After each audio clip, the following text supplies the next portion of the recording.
We'll start at the big picture first before we get to that, because you've graded all the teams and how they did.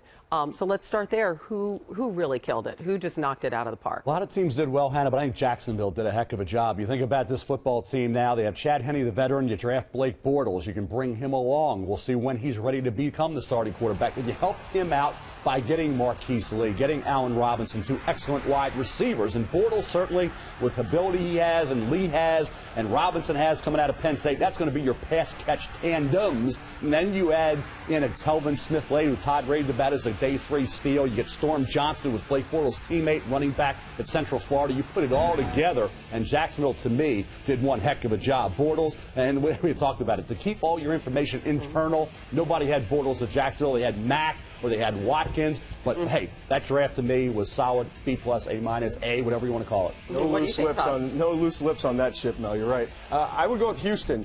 St. Louis, San Francisco, I thought really the whole NFC West, but Houston's a team that had to come in with a new coaching staff and find the right players, guys that fit their system, and clearly they're trying to get bigger, physical, stronger up front on both lines. And it started with Jadeveon Clowney, best player in this draft. They didn't get cute. They didn't try to move down. They didn't move around. They just stayed there, and everyone talked about Khalil Mack and going other directions. They took the best player in the draft. Then Xavier Su'a-Filo is a powerful interior offensive lineman. Lewis Nix they got as a steal in the 3rd round to play nose tackle. And Bill O'Brien can develop quarterbacks. He didn't reach for one. Took Tom Savage, who spent 2 years as a scout team quarterback at Pitt, got 1 year as a starter, has loads of talent. I think that's going to be an interesting development of a quarterback with Bill O'Brien working with Savage after what he did. He was part of the process of helping to develop Tom Brady. Let's see if he can work some more magic with Savage. Well, quarterback is still a major question for the Texans to be answered.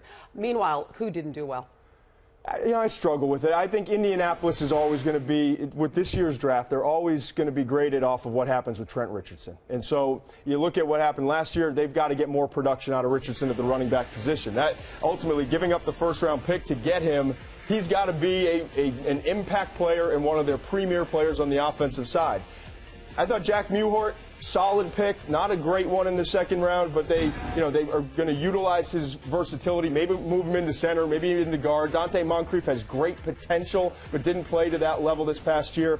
Ryan Grigson's done a really nice job as the general manager the last 2 years. I'm not questioning any of these picks. I think they did a good job picking players, but again, it's really all going to be based off of how Richardson does, Mel. And I think Mewhort, everybody's going to say tackle. He was an all-state center in high school, and teams were well aware of that through the process. So in the 2nd round, that's a pretty good pick, but not a lot was brought in to help out Andrew Luck. But Mewhort could be that key entity. 10 years from now, he could be the guy who has synergy with Andrew Luck. Yeah.